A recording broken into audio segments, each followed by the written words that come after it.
Hello student, स्वागत है आपका हिस्ट्री क्लासेस में। क्लास 12th का विचारक विश्वास और परमार्थें 620 से लेकर 600 AD के बीच का अध्ययन है। तो इस अध्याय से मैंने कुछ प्रश्नों के उत्तर लेके आया हूँ, जिनको आप अपनी नोटबुक में लिख कर के याद कर सकते हो। जैसे सालभंजिका कौन थी, ऐसे दो सामाजिक समूह के नाम बताइए जिसमें बुद्ध के अनुयायी आते थे, महात्मा बुद्ध के दो उपदेशों को लिखिए। तो इनको आप अपनी नोटबुक में नोट कर सकते हो। नेक्स्ट क्वेश्चन है कि सम्राट अशोक द्वारा बनाए गए दो स्तूपों के नाम और उनके स्थान बताइए। तो ये भी आप नोट कर सकते हो। स्तूप क्यों और कैसे बनाए जाते थे, इसका वर्णन कैसे कर सकते हो आप। तो इसका आंसर भी लिखा है। महात्मा बुद्ध के प्रथम सांसारिक यात्रा से उनका जीवन कैसे बदल गया, इसका वर्णन कीजिए। तो इसका भी आंसर आप मेरे इस उत्तर को आप नोट कर सकते हो। नेक्स्ट, जैन धर्म ने भारतीय समाज को कहाँ तक प्रभावित किया। तो जैन धर्म ने भारतीय समाज में को बहुत अधिक प्रभावित किया। भारतीय समाज में जन्म आधारित जाति व्यवस्था का विरोध किया तथा भारतीय समाज में वैदिक कर्मकांडों का विरोध किया था और सिखाया था कि अच्छे कर्म से ही मनुष्य को मोक्ष मिल सकता है। दूसरा पॉइंट ये लिख सकते हैं आप, जैन धर्म ने सहिष्णुता को बढ़ावा दिया। जैन धर्म दूसरों के विचारों और भावना का आदर सिखाया। जैन धर्म में स्त्रियों की समानता का सिद्धांत दिया, जिससे भारतीय समाज में स्त्रियों का सम्मान बढ़ा। जैन धर्म भारतीय समाज में अनेक लोक भाषाओं के विकास में भी योगदान दिया। जैन धर्म ने स्थापत्य और मूर्तिकला के विकास में महत्वपूर्ण योगदान दिया। तो जैन धर्म ने भारतीय समाज को सदाचार का पाठ पढ़ाया। पंच महावरे जैसे ब्रह्मचर्य, अहिंसा, सत्य, आस्थे और परिग्रह का पालन कर सदाचारी जीवन व्यतीत कर सकते हैं। तो ये निम्नलिखित पॉइंट है जिनको आप लिख करके अच्छे नंबर प्राप्त कर सकते हो। नेक्स्ट क्वेश्चन मैंने लिखा है, बौद्ध धर्म की लोकप्रियता के क्या कारण है। तो इसका मैंने उत्तर लिखा है, बौद्ध धर्म की लोकप्रियता के निम्नलिखित कारण थे। अनुकूल धार्मिक सामाजिक परिस्थितियाँ ऐसी थीं जिससे बौद्ध की ओर लोग आकर्षित हुए, क्योंकि वैदिक धर्म अत्यधिक कर्मकांडी, आडंबरयुक्त और जातिवाद का बोलबाला था। इसके विपरीत बौद्ध धर्म सरल तथा सदाचार पर आधारित धर्म था। बौद्ध धर्म में जाति पाति के भेदभाव का अभाव था। बौद्ध धर्म कट्टरता या असहिष्णुता का अभाव था, जिससे लोग आकर्षित हुए। 4 पॉइंट है, बुद्ध का चरित्र इतना पवित्र और सरल था कि जो भी उनके संपर्क में आता था उससे प्रभावित बना नहीं रहता था। सरल और लोकप्रिय भाषा का प्रयोग महात्मा बुद्ध ने अपने उपदेशों में किया। जो जनसाधारण के द्वारा बोली जाने वाली भाषाएं थीं उनका उपयोग करते थे। उपर्युक्त कारणों से बौद्ध धर्म को भारतीय समाज में लोकप्रिय बना दिया। बौद्ध धर्म के 4 आर्य सत्य क्या हैं। तो महात्मा बुद्ध ने दुख से मुक्ति पाने तथा निर्माण प्राप्त करने के लिए बुद्ध ने 4 आर्य सत्य बताए थे। दुख, महात्मा ने बताया कि संसार में सर्वत्र दुख ही दुख है। दुख समुदाय, दुख का कारण, दुखों का मुख्य कारण भोग, वासना और तृष्णा है। दुख निरोध, तृष्णा और वासनाओं का विनाश करके दुखों तथा जन्म मरण के बंधनों से छुटकारा मिलने का मार्ग है। और दुख निरोध मार्ग, तृष्णा और वासनाओं का विनाश कैसे करें, दुखों का निरोध अष्टांगिक मार्ग का पालन करके आप कर सकते हो। तो ये आंसर है। नेक्स्ट मैंने क्वेश्चन लिखा है, जैन धर्म के पंच महाव्रत कौन कौन से हैं। तो जैन धर्म में पंच महाव्रत इस प्रकार हैं, ब्रह्मचर्य, सभी इंद्रियां सुखों को त्याग कर या सभी इंद्रिय सुखों को त्याग कर संयम का जीवन व्यतीत करना, अहिंसा, मन कर्म वचन से हिंसा न करना, सत्य, सदैव सत्य बोलना और असत्य का त्याग करना, आस्ते, किसी दूसरे की वस्तु को उसकी अनुमति के बिना न ग्रहण करना, और अपरिग्रह, किसी भी वस्तु या व्यक्ति के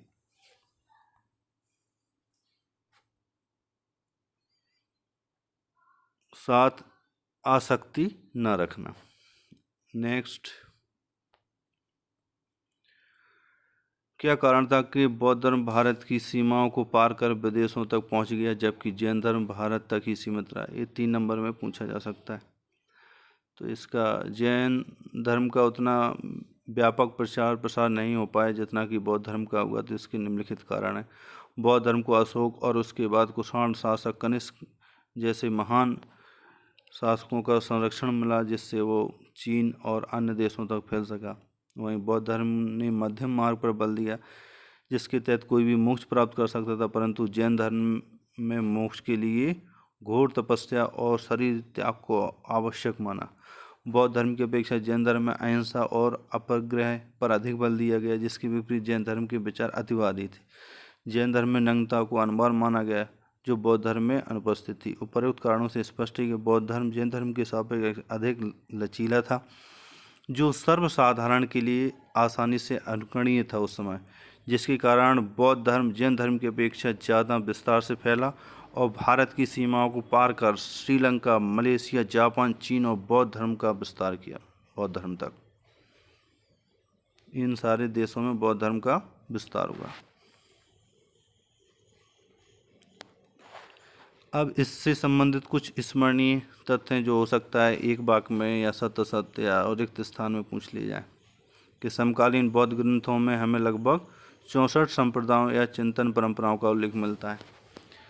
त्रिपिटक क्या है? शब्दार्थ भिन्न प्रकार के ग्रंथों को रखने के लिए 3 टोकरियाँ, जिसमें त्रिपिटक के अंतर्गत आपका विनय पिटक, सुख पिटक और अभिधम पिटक आते हैं। और सांची के एक तोरण द्वार का हिस्सा हाथी दांत का काम करने वाली शिल्पकारों की श्रेणी या शिल्पकारों के दान से बनवाया गया था। जो सांची का जो स्तूप है उसमें 4 तोरण द्वार है जिसमें से एक तोरण द्वार के लिए शिल्पकारों ने हाथी दांत का जो काम करते थे उन्होंने दान दिया था। और एक और स्मरणीय तथ्य है, अमरावती का जो स्तूप है बौद्धों का सबसे विशाल और शानदार स्तूप माना जाता है। स्तूप महात्मा बुद्ध के जो स्तूप होते हैं वो महात्मा बुद्ध के महापरिनिर्वाण के प्रतीक माने गए। शेषनाग पर आराम करते हुए विष्णु की मूर्ति देवगढ़ झांसी में स्थित एक 5वीं सदी के बने हुए मंदिर जो कि 470 AD में बनाया गया था गुप्त काल में। उस समय का ये मंदिर है और ये भारत का सबसे पहला मंदिर माना जाता है पंचायतन श्रेणी। ऋग्वेद में अग्नि, इंद्र, सोम आदि कई देवताओं की स्तुतियों का संग्रह है। सांची के स्तूप के लिए भोपाल के शासकों जिसमें शाहजहां बेगम और उनकी उत्तराधिकारी सुल्तान जहां बेगम ने इस प्राचीन स्थल के रखरखाव के लिए धन का अनुदान दिया था या दान दिया था। और इसके अलावा इस 620 से लेकर 600 AD के बीच के कुछ स्थल हैं जिनके बारे में आपको दिखाऊंगा उनको।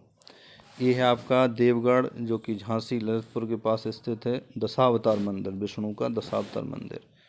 ये पंचायतन श्रेणी का बनाया गया था। पंचायतन श्रेणी क्या होती है कि बीच में मुख्य मंदिर होता था और हर कोने पे, जैसे एक कोना ये है, एक कोना इधर है, एक कोना ये है और एक इधर पीछे साइड, इन चारों पे छोटे छोटे मंदिर होते थे। बीच में एक चबूतरे पे विशाल मंदिर होता था जिसके अंदर गर्भगृह होता था, तो इसलिए इनको पंचायतन श्रेणी का मंदिर कहा जाता है। और ये भगवान विष्णु के 10 अवतारों को समर्पित था।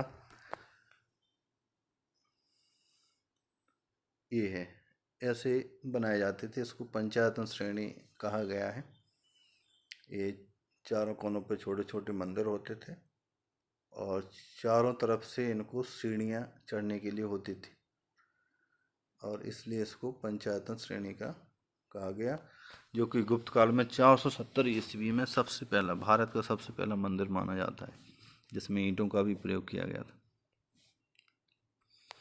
ये उसके जो मंदिर है उसके आसपास की जो दीवार हैं जो बाहर की तरफ है उसमें विष्णु के लीलाओं से संबंधित चित्र दिए गए हैं, जिसमें शेषनाग पर लेटे हुए भगवान विष्णु की ये पहली ऐसी मूर्ति है जो किसी मंदिर में सबसे पहले प्राप्त हुई। ये देवगढ़ का ये दशावतार मंदिर का ये मुख्य भाग है, जहाँ पर बहुत ही अच्छी कलाकृतियाँ आपको मिलेंगी देखने के लिए, और एक गुप्त काल की स्थापत्य कला का बहुत ही महत्वपूर्ण उदाहरण माना जाता है। ये आपका कैलाशनाथ मंदिर है, जो कि एलोरा की जो गुफाएं हैं, ये आप देख रहे होगे ऊपर साइड, ये सब गुफा जो बनाई गई हैं, ये सब किस पे बनाई गई हैं? एक पहाड़ी है ये पूरी, और इस पहाड़ी को काट करके इसमें मंदिर बनाए गए थे। और ये जो गुफाएं हैं वो एलोरा की गुफाओं में स्थित हैं।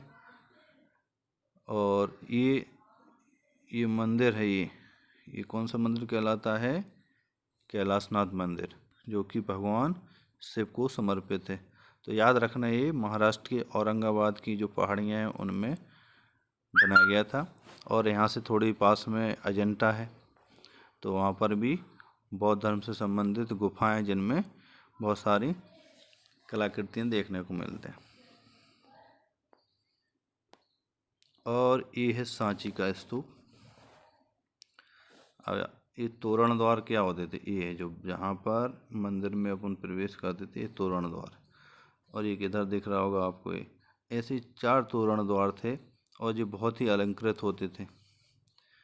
कुछ जो लोग थे वो फ्रांस ले जाना चाहते थे इन तोरण द्वारों को। बाद में जो भोपाल की शासिका थी, उन्होंने उनको प्लास्टर ऑफ पेरिस के बने हुए नमूने प्रस्तुत करे, और वो मान गए ना ले जाने के लिए। तो ये आपको इस क्लास में लास्ट विचार, विश्वास और इमारतें। तो आप मेरे इस चैनल को भी सब्सक्राइब कर लें, लाइक कर दें, शेयर कर दें, जिससे ज़्यादा से ज़्यादा स्टूडेंट देखें। थैंक यू, धन्यवाद।